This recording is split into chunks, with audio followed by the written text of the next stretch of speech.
So I'd started off building a product specifically for retailers because that's what I know and love. And then I kept wholesale. One of those retailers was like, "Oh, I'd love this for my B2B business," and that's what got me looking at Shopify. Gotcha. Okay. And so up until this point, we've basically been trying to build as little as possible, and what we've been building could potentially work for retail or wholesale.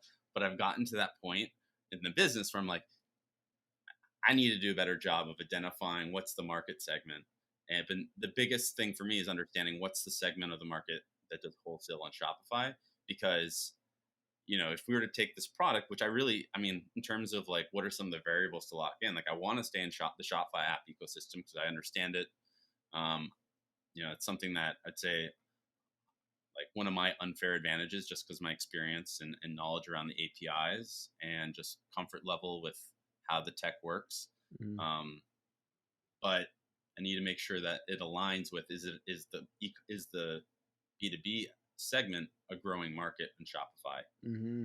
So, anyways, I don't That's know if you it. have any knowledge or No, information I that you mean, can. I don't. I'm kind of curious. I'm kind of an observer and of that, this phenomenon and this trend in the market, and I'm trying to kind of wrap my head around it as well.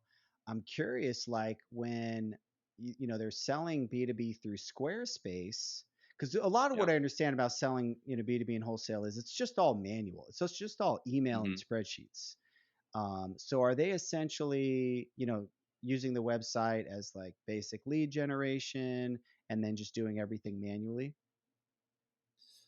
What's funny is that, I mean, if you read the marketing of any of these apps, they all promise that they automate it for you. Hmm. So I think you're right in terms of like from everything when I've dug in and for the merchants I've spoken with around like what are you spending your time and money, a lot Hmm. of it's manual exporting documents to interface with QuickBooks.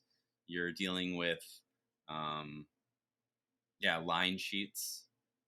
There's I, as far as I can tell, there is a lot of manual labor, Hmm. but there's also a lot of apps that say they eliminate that. So I think it's one of those things where my guess is that there's a bunch of different products that try to be fairly broad solutions, Hmm. um, and they all kind of accomplish some things. Hmm. Yeah. And do you want to talk at all about the product you're building? Is it kind of in stealth mode or? I mean, it's not really it's not in stealth mode.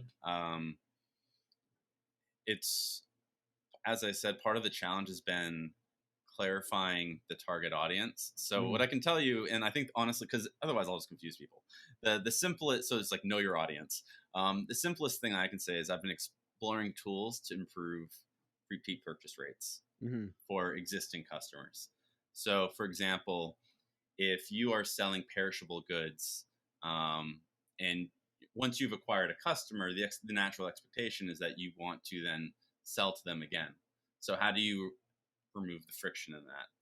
Oftentimes, they're sending email marketing, and so one of our products has been or the product really was focused on how to effectively pre-building a merchandise cart and making it so you can buy it with a click. Hmm.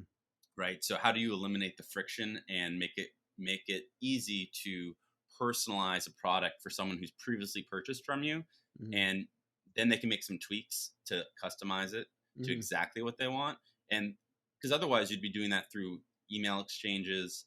And surprisingly, a lot of this is not stuff that you can do on the actual native Shopify platform.